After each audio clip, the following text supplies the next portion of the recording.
In the summer of 1984, Los Angeles was gripped by fear. A shadowy figure, known only as the Night Stalker, was stalking the city. Over the course of 14 months, Richard Ramirez, a man with a twisted psyche, terrorized the people of Southern California, leaving behind a trail of horror, confusion, and unanswered questions. But who was Richard Ramirez, and what drove him to become one of America's most infamous serial killers?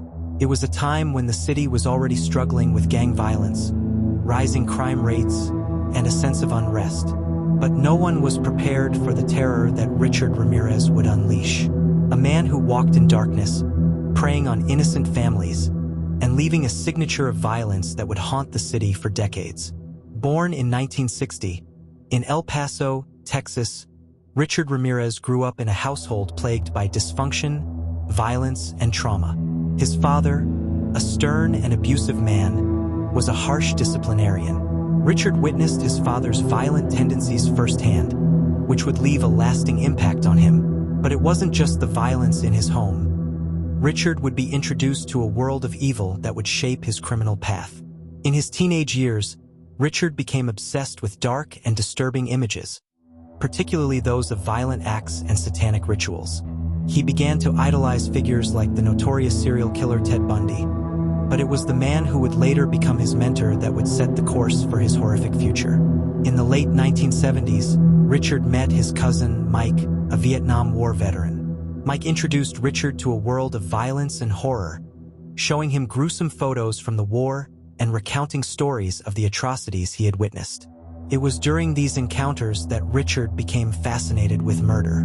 Mike's influence would have a chilling effect on Richard, shaping his mindset and setting him on a path to become a killer. Richard's crimes began in 1984. His first known victims were a couple, bound and brutally attacked in their own home. The attacks were methodical, but they didn't seem to follow any particular pattern. He was a stranger to his victims, entering their homes in the dead of night. There was no warning, no reason, just pure, terrifying violence.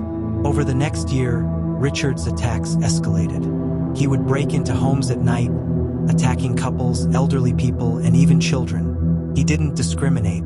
He stole, raped, tortured, and killed in cold blood, leaving behind a signature, a symbol of his twisted mind. The police had no leads. The Night Stalker was elusive, his crimes random, and his victims defenseless. For months, Los Angeles lived in fear, with no idea who was behind the horrific killings. The city was paralyzed with dread.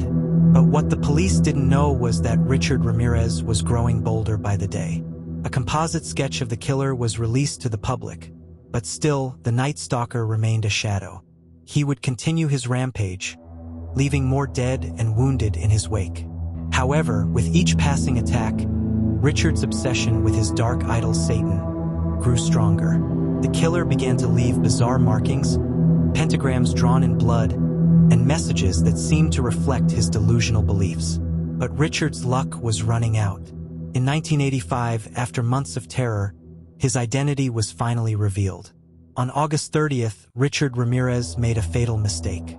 After a violent attack in a suburban neighborhood, he was spotted fleeing the scene. A group of residents, recognizing him from the police sketch, chased him down and captured him. They held him until the police arrived. Richard Ramirez was arrested, and the terror was finally over. But the nightmare didn't end there. As police searched his apartment, they discovered evidence of his gruesome reign of terror, stolen items from his victims, satanic symbols, and photos that captured the full extent of his twisted fantasies. He was soon charged with 13 murders, 5 attempted murders, 11 sexual assaults, and 14 burglaries. Throughout his trial, Ramirez showed no remorse. He was defiant, often smirking at cameras and making signs of the devil's horns.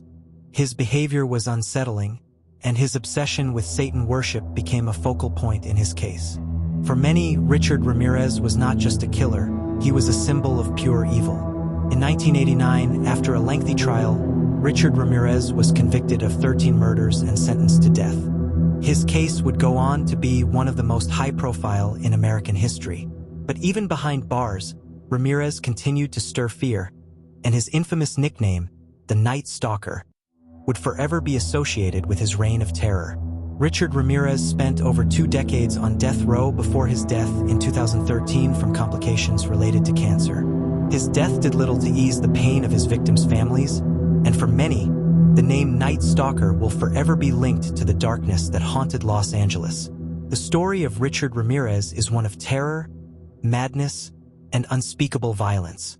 A man who preyed on the most vulnerable, leaving behind a trail of victims and a city forever scarred by his actions.